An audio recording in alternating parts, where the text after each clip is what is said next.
Hi గారు, welcome to our channel. ప్రస్తుతం మనతో పాటు దాము బాలాజీ గారు సీనియర్ జర్నలిస్ట్ ఉన్నారు. వారితో ఒకసారి మాట్లాడదాం. సార్ నమస్కారం సార్. నమస్తే. సార్, లేడీ అఘోరి అరెస్ట్ కాబోతుందంటూ వార్తలు వస్తున్నాయి సార్. అంటే తన మొదటి వైఫ్ అంటూ ఒక అమ్మాయి బయటకొచ్చి చెప్పడం చూస్తున్నాం. తనను మోసం చేశాడు అఘోరి అని చెప్పేసి కూడా ఆ అమ్మాయి ఆరోపిస్తుంది. సో నేను కంప్లైంట్ చేస్తాను పోలీసులకు అని కూడా చెప్తుంది. మరి ఈ నేపథ్యంలో అరెస్ట్ అయ్యే అవకాశం ఏమన్నా ఉందా? ఈ ట్విస్ట్‌లన్నీ చూస్తున్నాం అఘోరి ఎపిసోడ్‌లో మొదటి వైఫ్ అని, ఇప్పుడు రెండో యాహ్! వైఫ్ పెళ్లి చేసుకోవడం అని. ఏంటి సార్ ఈ ఎపిసోడ్ గురించి మీరేం చెప్తారు? అదే చాలా మంది కామెంట్లు ఏం పెడుతున్నారంటే అబ్బాయిలు, హ్మ్. సరే మేము ఎప్పటినుంచో ట్రై చేస్తుంటే ఒక గర్ల్ ఫ్రెండ్ దొరకట్లేదు. ఈ అఘోరి గాడికేంది ఇలాగ అమ్మాయిలు ఎగబడుతున్నారని. హ్మ్. ఎందుకంటే ఆల్రెడీ శ్రీవర్షిని ఇతను ప్రేమలో పడి ఇంట్లో నుంచి లేచి వెళ్ళిపోయి నిన్న యాక్చువల్‌గా వాళ్ళ పెళ్లి వీడియో రిలీజ్ అయింది. అదొక పక్క జరుగుతుంటే దానికి ముందే ఇక్కడ రాధిక అనే ఒక అమ్మాయి, ఆ అమ్మాయి అడ్వకేట్ అని చెప్తున్నారు. ఆ అమ్మాయి ముఖం అయితే చూపించలేదు గానీ ముఖానికి ఇది కట్టుకొని శివరుద్రస్వామి ఆధ్వర్యంలో ఆ అమ్మాయి మీడియాతో మాట్లాడింది. సో ఆ అమ్మాయి, నేను ఆల్రెడీ అఘోరికి నాకు పెళ్ళయింది. నాకు తాళి కూడా కట్టాడు అఘోరి. అసలు శ్రీవర్షిని మెడలో ఉండే వెండి తాళి నాదే అది. దాన్నే తీసుకెళ్ళి అక్కడేశాడు. సో నన్ను జనవరి 1న పెళ్లి చేసుకున్నాడు. తర్వాత జనవరి 30న ఈ అమ్మాయితో తిరగడం మొదలుపెట్టాడు అనేది ఆ అమ్మాయి ఆరోపిస్తుంది. ముందుగా ఆ అమ్మాయి పాయింట్ ఆఫ్ వ్యూ నుంచి మనం చెప్పుకుంటే, ఆ అమ్మాయి ఏమంటుందంటే, నాకు సమస్యలున్నాయి. నేనే అఘోరిని కాంటాక్ట్ చేశాను. దాని తర్వాత అఘోరి వచ్చాడు. నేను ప్రేమిస్తున్నానని చెప్పాడు. సో పెళ్లి వరకు వెళ్ళింది మా సంబంధం. దాని తర్వాత నాకు తాళి కూడా కట్టాడు అని ఆ అమ్మాయి చెప్పింది. ఆ తాలిబొట్టు పసుపు కొమ్ముతో ఉన్న తాలిబొట్టు అది చూపించారు మీడియాకి కూడా.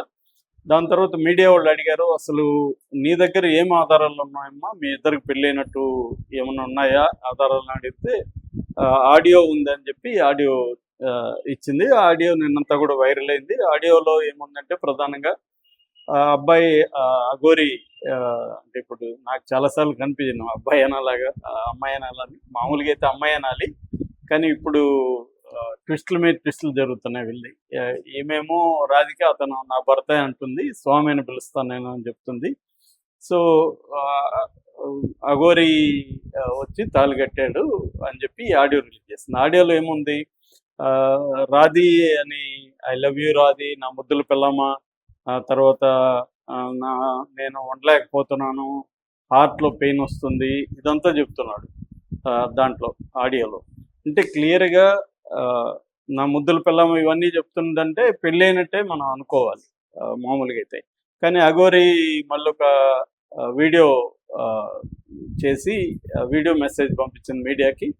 అందులో దాదాపు 6-7 నిమిషాలు ఉంది. అందులో ప్రధానంగా ఏంటంటే, అసలు నేను పెళ్లి చేసుకోలేదు, నేను పెళ్లి చేసుకుంటే బహిరంగంగా చేసుకుంటా, సీక్రెట్గా చేసుకోవాల్సిన అవసరం లేదనేది నెంబర్ 1.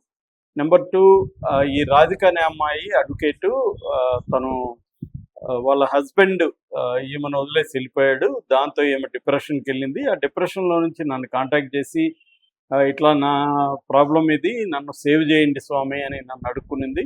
సో నేను ఇలాగా అమ్మాయిలు ఎవరైనా నన్ను అప్రోచ్ అయితే నాకు వాళ్ళకి హెల్ప్ చేసే అలవాటు ఉంది. అలాగే నేను ఆమెకి హెల్ప్ చేయడానికి వెళ్ళాను. తర్వాత ఆమె ఆశ్రమం పెడతాను అది ఇదని డబ్బులు లేదంటే కూడా నేను డబ్బులు ఇచ్చాను. మళ్ళీ నాకు ఆ డబ్బులు రిటర్న్ కూడా ఇచ్చింది. ఆ అకౌంట్ అవన్నీ కూడా చూపించాలి. రెండోది, నా ఆడియో చూపిస్తుంది. నా ఆడియోలో నేను అలాగా ఆమెతో ఎందుకు మాట్లాడినా అంటే, ఆమె డిప్రెషన్లో ఉంది, ఒక బాధలో ఉన్న వాళ్ళతో అలా మాట్లాడడం నాకు అలవాటు. అందరితో కూడా నేను I love you, I miss you అని మాట్లాడుతుంటాను. ప్రేమగా మాట్లాడడం నాకు అలవాటు. ఎందుకంటే వాళ్ళు ప్రాబ్లమ్స్లో ఉంటారు కాబట్టి వాళ్ళతో మనం ప్రేమగా మాట్లాడాలనేది నాకుండే ఐడియా. దాని ప్రకారం నేను ఆ అమ్మాయితో కూడా అలాగే మాట్లాడినాను తప్ప, అమ్మాయి నేను పెళ్లి చేసుకున్నట్టు ఒక సాక్ష్యం కూడా లేదు.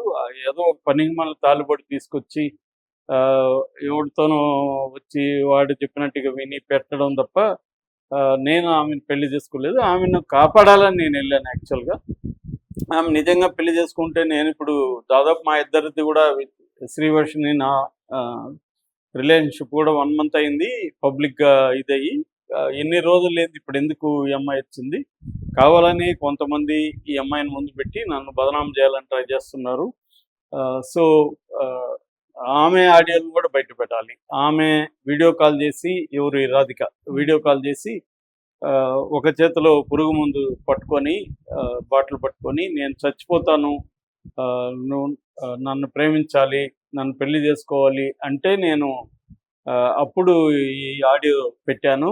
నువ్వు నా ముద్దుల పెళ్ళాము, నేను నిన్ను పెళ్లి చేసుకుంటాను అన్నట్టుగా నేను పెట్టాను. అది ఎందుకు పెట్టా అంటే ఆమె చచ్చిపోకూడదని, బతికుండాలి, ఒక ఆడపిల్ల ప్రాణం నిలపాలి అనే ఉద్దేశంతో నేను చెప్పాను అనేది అఘోరి చెప్తుంది. సో ఇప్పుడు రాధిక ఆల్రెడీ అడ్వకేట్ కాబట్టి కోర్టులో పిటిషన్ వేసి అఘోరిని అరెస్ట్ చేసే అవకాశాలు ఉన్నాయని చెప్తున్నారు. ఆల్రెడీ అఘోరి మీద చాలా కేసులు చాలా పోలీస్ స్టేషన్లో పెండింగ్లో ఉన్నాయి.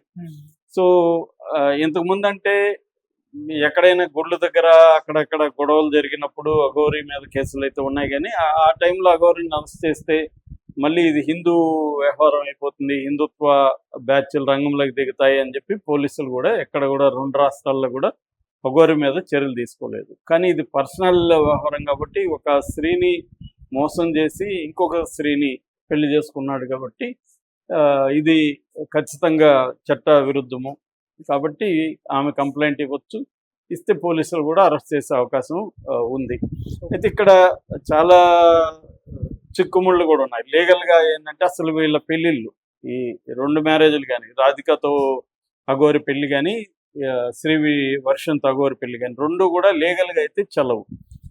అయితే ఇక్కడ మళ్ళీ ఒక మొదలపు ఉంది. సుప్రీంకోర్టు అనేక సార్లు ఏంటంటే లివ్ ఇన్ రిలేషన్షిప్ని గుర్తిస్తుంది. సుప్రీంకోర్టు లివ్ ఇన్ రిలేషన్షిప్ కూడా మ్యారేజ్ లాంటిది, దాంట్లో కూడా మినిమల్ రైట్స్ ఉమెన్కి ఉంటుంది. సో అసలు మామూలుగా మనకి ఇప్పుడు బిఎన్ఎస్ కొత్త చట్టం 36 అనుకుంటా, అది ఏం చెప్తుంది, ఒక అమ్మాయి అబ్బాయి కలిసి ఉండి అమ్మాయి అబ్బాయి మీద కంప్లైంట్ ఇచ్చి మోసం చేస్తే అతనికి 10 ఏళ్ళు జైలు శిక్ష అని చెప్తుంది. పెళ్లి చేసుకోవాల్సిన అవసరం ఏం లేదు. అంటే కలిసి ఉంటే కూడా అమ్మాయికి సర్టన్ రైట్స్ అయితే ఉన్నాయి. సో కాబట్టి ఇది ఒకవేళ లీగల్గా మ్యారేజ్ కాదు. మ్యారేజ్ అంటే ఏంటి, వారసత్వ హక్కు కానీ, భరణం కానీ, పిల్లలు ఉంటే పిల్లలకు సంబంధించింది కానీ, ఇవన్నీ ఎక్కువ హక్కులు అనేవి special marriages act, Hindu marriages act, ఈ 2 చట్టాలు ఈ హిందూ మ్యారేజ్ని గుర్తిస్తాయన్నమాట. సో అప్పుడు ఉమెన్కి, పెళ్లి చేసుకున్న ఉమెన్కి కంప్లీట్ రైట్స్ అనేవి ఉంటాయి. కానీ ఈ కలిసి ఉండడం, లివ్ ఇన్ రిలేషన్షిప్ అనే దాంట్లో లీగల్గా అది వ్యాలిడ్ అయినప్పటికీ వాళ్ళిద్దరూ సంబంధించి ముఖ్యంగా ఉమెన్కి ఎక్కువ హక్కులు అయితే ఉండవు, లిమిటెడ్గా అయితే ఉంటాయి. అంటే అతను ఏమన్నా ఈ అమ్మాయిని బలవంతంగా వదిలించుకొని వెళ్ళిపోవడం అట్లా ఏమన్నా చేస్తే ఖచ్చితంగా ఉంటుంది. కాబట్టి ఇప్పుడు ఈ అమ్మాయి కంప్లైంట్ చేయొచ్చు, నాతో కాపురం చేశాడు, నాతో పెళ్లి చేసుకున్నాడు ఈ అఘోరి, నన్ను వదిలేసి వెళ్ళిపోయాడు అనేది అమ్మాయి కంప్లైంట్ చేయొచ్చు. ఖచ్చితంగా ఇతనికి అరెస్ట్ అయ్యే అవకాశం అయితే ఉంది ఆ యాంగిల్లో. పైగా అమ్మాయి అడ్వకేట్ కాబట్టి అమ్మాయికి ఈ చట్టాల గురించి కూడా తెలుసుంటుంది. కాకపోతే మామూలుగా నిన్న అమ్మాయి మాట్లాడింది చూస్తే ఆ అమ్మాయి నేను కంప్లైంట్ చేయబోతాను, నేను అరెస్ట్ చేయబోతానని ఎక్కడ మాట్లాడలేదు. అంటే మేబీ అమ్మాయి ఒక వార్నింగ్ లాగా ఇది ఇచ్చినట్టుగా ఉంది. అంటే వాళ్ళకి పెళ్ళి అవ్వకుండా ఆపడానికే ఇది చేసినట్టుంది. అందుకనే త్వరపడి వాళ్ళిద్దరు కూడా పెళ్లి చేసుకున్నట్టుగా మనకు అర్థమవుతుంది. అంటే అది లీగల్గా ఒక ఆశ్రమంలో మధ్యప్రదేశ్లో మంత్ర ఉచ్చారణల మధ్య గురువు వాళ్ళ మధ్యనే పెళ్లి చేసుకున్నారు. వాళ్ళు కూడా జాతి కోసం, సనాతన ధర్మం కోసం వీళ్ళిద్దరిని నేను ఆహ్వానిస్తున్నానని కూడా ఒక ఛానల్లో వాళ్ళ గురువు కూడా చెప్తున్నాడు. అంటే ఇక్కడ ఏంటంటే సనాతన ధర్మం